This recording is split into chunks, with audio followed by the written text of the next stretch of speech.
വടകര ലോക്സഭാ തിരഞ്ഞെടുപ്പ് കാലത്ത് കേരള രാഷ്ട്രീയത്തെ പിടിച്ചുകുലുക്കിയ കാഫിർ സ്ക്രീൻഷോട്ട് വിവാദത്തിൽ അന്വേഷണം കൂടുതൽ ശക്തമാക്കി പ്രത്യേക അന്വേഷണ സംഘം. കേസിന്റെ ഉറവിടം കണ്ടെത്താനും പിന്നിലെ ഗൂഢാലോചന പുറത്തു കൊണ്ടുവരാനും ലക്ഷ്യമിട്ട് സൈബർ ഗ്രൂപ്പുകളിലെ പ്രമുഖരെ കേന്ദ്രീകരിച്ചാണ് നിലവിൽ അന്വേഷണം പുരോഗമിക്കുന്നത്.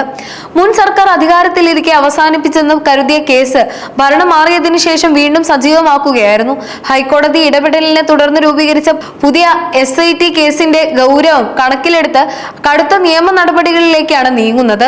വടകര ലോക്സഭാ തിരഞ്ഞെടുപ്പ് വേളയിൽ കേരള രാഷ്ട്രീയത്തെ പിടിച്ചുകുലുക്കിയ കാഫിർ സ്ക്രീൻഷോട്ട് വിവാദത്തിന്റെ നാൾവഴികൾ പരിശോധിക്കുമ്പോൾ തിരഞ്ഞെടുപ്പിന് തൊട്ടു മുമ്പുള്ള ദിവസങ്ങളിൽ LDF സ്ഥാനാർത്ഥിയായിരുന്ന KK ശൈലജയെ കാഫിറായ സ്ത്രീ എന്ന് അധിക്ഷേപിക്കുന്ന തരത്തിലുള്ള ഒരു വ്യാജ സ്ക്രീൻഷോട്ട് സമൂഹ മാധ്യമങ്ങളിൽ വ്യാപകമായി പ്രചരിപ്പിക്കുകയും MSF നേതാവ് മുഹമ്മദ് കാസിം ഇത്തരമൊരു പോസ്റ്റ് പങ്കുവച്ചു എന്ന് വരുത്തി തീർക്കാൻ ലക്ഷ്യമിട്ട് ആസൂത്രിതമായി നിർമ്മിച്ച ഒരു വ്യാജരേഖ വടകരയിലെ വോട്ടർമാർക്കിടയിൽ വലിയ തോതിൽ വർഗീയ ധ്രുവീകരണം ഉണ്ടാക്കാൻ ഉദ്ദേശിച്ചിട്ടുള്ളതാണെന്ന് പോലീസ് കണ്ടെത്തുകയും ചെയ്ത സാഹചര്യത്തിൽ ആദ്യഘട്ട അന്വേഷണത്തിൽ സ്ക്രീൻഷോട്ട് പങ്കുവച്ചവരെ കണ്ടെത്താൻ കഴിഞ്ഞില്ലെങ്കിലും അത് എവിടെ നിന്നാണ് ജനറേറ്റ് ചെയ്തത് എന്ന കാര്യത്തിൽ വ്യക്തത വരാതിരിക്കുന്ന അവസ്ഥയ്ക്ക് വിരാമം ഇട്ടുകൊണ്ട് പുതിയ SIT നടത്തിയ ശാസ്ത്രീയമായ ഡിജിറ്റൽ പരിശോധനകൾ കേസിൽ നിർണായകമായ വഴിത്തിരിവ് സൃഷ്ടിച്ചിരിക്കുകയാണ്.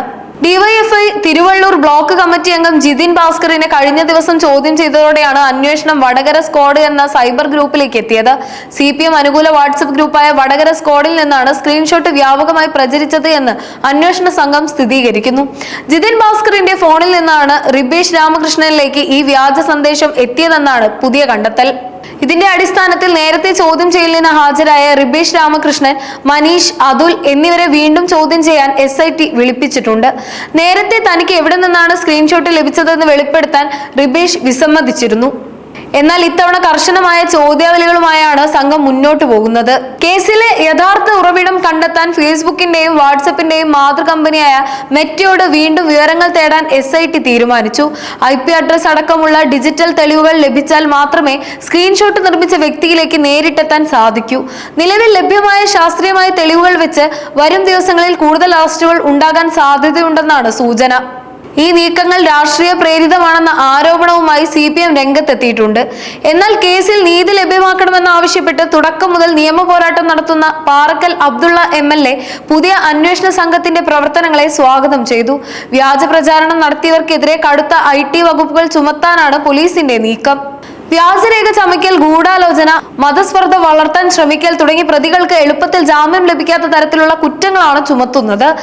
കേരളത്തിന്റെ സൈബർ ഇടങ്ങളിൽ ഇത്തരം വ്യാജ പ്രചാരണങ്ങൾ നടത്തുന്നവർക്ക് കനത്ത തിരിച്ചടിയാകും വടകര കാഫിർ സ്ക്രീൻഷോട്ട് കേസിലെ ഈ പുതിയ അന്വേഷണ നടപടികൾ. സമൂഹത്തിൽ വിഭജനം ഉണ്ടാക്കാൻ ലക്ഷ്യമിട്ട കൃത്യമായ ആസൂത്രണം തന്നെയാണ് ഇതിന് പിന്നിലെന്ന് പോലീസ് ഉറപ്പിച്ചു പറയുന്ന സാഹചര്യത്തിൽ വരും ദിവസങ്ങളിലെ അന്വേഷണ പുരോഗതി നിർണായകമാണ്. വടകര കാഫിർ സ്ക്രീൻഷോട്ട് വിവാദത്തിൽ നടന്നുകൊണ്ടിരിക്കുന്ന ഈ പുതിയ അന്വേഷണ നടപടികൾ കേരളത്തിലെ സൈബർ ഇടങ്ങളിൽ ഇത്തരം വ്യാജ പ്രചാരണങ്ങൾ നടത്തുന്നവർക്ക് കനത്ത മുന്നറിയിപ്പാണ് നൽകുന്നത്. സമൂഹത്തിൽ വർഗീയ ധ്രുവീകരണം ലക്ഷ്യമിട്ട് ആസൂത്രണം ചെയ്ത കൃത്യമായ ഗൂഢാലോചനയാണ് ഇതിന്റെ പിന്നിലെന്ന് പോലീസ് ഉറപ്പിച്ചു പറയുന്ന സാഹചര്യത്തിൽ ശാസ്ത്രീയമായ തെളിവുകളുടെ അടിസ്ഥാനത്തിൽ നടക്കുന്ന ഈ അന്വേഷണം വരും ദിവസങ്ങളിൽ കൂടുതൽ അറസ്റ്റുകളിലേക്കും കേസിന് പിന്നിലെ യഥാർത്ഥ സൂത്രധാരന്മാരെ പുറത്തു കൊണ്ടുവരുന്നതിലേക്കും നയിക്കുമെന്നത് തീർച്ചയാണ്.